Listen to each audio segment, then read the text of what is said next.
మన ఇన్ఛార్జి మంత్రివర్యాలు సీతక్క గారి మోటార్స్గా ప్రార్థిస్తున్నాను.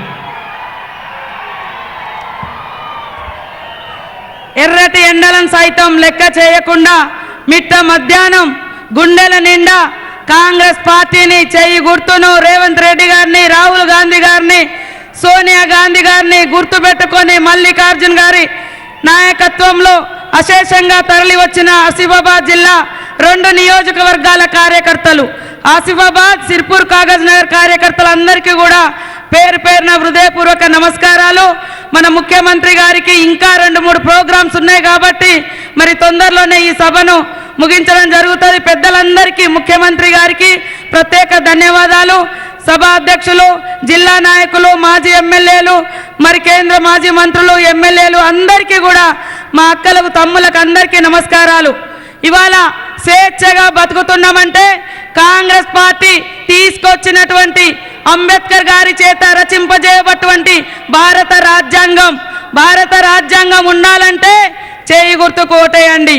మనుధర్మ సిద్ధాంతం రావాలంటే బీజేపీని తీసుకురండి.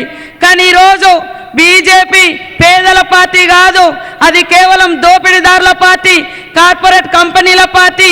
కాబట్టి ఈ 10 సంవత్సరాల కాలంలో మీ ఇళ్లకెళ్ళి మీరున్న ఇల్లు కానీ, మీ గల్లీ రోడ్డు కానీ, మీరు దున్నుకునే భూమి కానీ, మీ వాడలో ఉన్న కరెంటు కానీ ఏమైనా ఇచ్చిందా ఒక్కసారి ఆలోచించండి.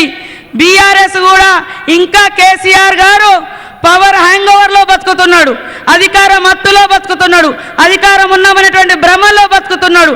ఆయన ఉన్నప్పుడు ఏం సమస్యలు లేవట, ఆయన పోగానే అన్ని సమస్యలు వచ్చినాయట. ఆయన ఇంకా ఆ భ్రమలోనే ఉన్నాడు. మీరు మాత్రం కాంగ్రెస్ పార్టీ చేయి గుర్తుకు ఓటేయండి. ఇక్కడ ఉన్నటువంటి ప్రాజెక్టులు కానీ, రోడ్లు కానీ, పోడు భూముల సమస్య కానీ, మరి ఆర్య కులస్తుల సమస్య కానీ, మాలీ సమస్య కానీ, మహర్ల సమస్య కానీ, సకల వర్గాల సమస్యలు నాకు జిల్లా ఇన్ఛార్జ్ మంత్రిగా నాకు అవగాహన ఉంది. సీఎం గారి దృష్టిలో కూడా ఉన్నాయి. మీ ఆత్మగౌరవాన్ని, మీ అభివృద్ధిని, మీ ఆశలను నెరవేర్చేది కాంగ్రెస్ పార్టీనే. మా అక్కలు కూడా ఇక్కడ పెద్ద ఎత్తున వచ్చారు. ప్రతి మహిళకు మరి 10 లక్షల వరకు ఇన్సూరెన్స్, ఎలాంటి వడ్డీ లేకుండా రుణాలు ఇవ్వడం జరుగుతుంది.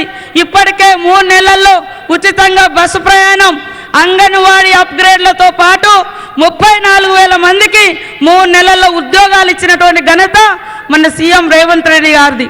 అదేవిధంగా మహిళలకు కూడా అన్ని రంగాల్లో ముందుకు తీసుకురావాలన్నటువంటి లక్ష్యంతో పనిచేస్తూ ఉన్నాం. దయచేసి మీరందరూ కూడా ఒక్క అవకాశం, రాహుల్ గాంధీ గారికి ఒక్క అవకాశం, ఈ రాష్ట్ర ముఖ్యమంత్రి గారు వచ్చి అడుగుతున్నారు కాబట్టి మరి ఆత్రం సుగుణ గారికి ఓటేసి చేయి గుర్తును గెలిపించాల్సిందిగా కోరుతూ, ఈ జిల్లా అభివృద్ధి అక్కడ ఉన్నటువంటి సీఎం గారిది, ఇక్కడ ఇన్ఛార్జిగా ఉన్నటువంటి నాది. మీరు బూతులలో ఓట్ల మెజార్టీ తీసుకురండి. ప్రతి గ్రామాన్ని అభివృద్ధి పదంలో తీసుకొచ్చి మీ ఇబ్బందులన్నీ కూడా పరిష్కరించే బాధ్యత నాది అని తెలియజేస్తూ మీ అందరికీ పేరు పేరున నమస్కారాలు, ధన్యవాదాలు తెలియజేస్తూ చేతి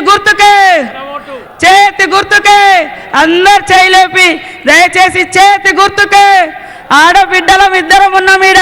నేను మంత్రిగా ఉన్నా, ఆమె గెలిస్తే రేపు కేంద్రం నుంచి వచ్చినటువంటి ఈ ఫారెస్ట్ ఇబ్బందులన్నీ కూడా సంపూర్ణంగా పరిష్కారం అవుతాయి, ప్రశ్నిస్తుంది. రాహుల్ గాంధీ గారు కేంద్రంలో ప్రధానమంత్రి అవుతాడు. మనలాంటి వెనుకబడ్డ నియోజకవర్గాలకు, జిల్లాలకు అత్యధిక ప్రాధాన్యత ఇస్తాడు. నమ్మి ఈ ఒక్కసారి కేంద్రంలో కూడా అధికారం ఇవ్వండి. 5 ఏళ్ళు ఇక్కడ రేవంత్ రెడ్డి గారు సీఎంగా ఉంటారు. మీ కష్టాలు, మీ ఇబ్బందులు, మీ ఇల్లు, అదేవిధంగా మీ భూములు, మీ పట్టాలు సర్వం కూడా మా బాధ్యత అని తెలియజేస్తూ అందరికీ నమస్కారాలు, ధన్యవాదాలు. ఇప్పుడు గౌరవనీయులు పెద్దలు, మీ మనందరి అభిమాన నాయకుడు, ప్రజాపాలకుడు, ఇందిరమ్మ పాలనను అద్భుతంగా అట్టడుగు స్థాయి వరకు తీసుకెళ్లి ఇచ్చిన మాట నిలబెట్టుకుంటూ మరి రాహుల్ గాంధీ గారి నాయకత్వంలో జిద్దుగా పనిచేస్తున్నటువంటి నాయకుడు. జిద్దంటే జిద్దే, గ్యారంటీలకు గ్యారంటీ మన రేవంత్ రెడ్డి గారిని ఇప్పుడు మాట్లాడాల్సిందిగా కోరుతా ఉన్నాను.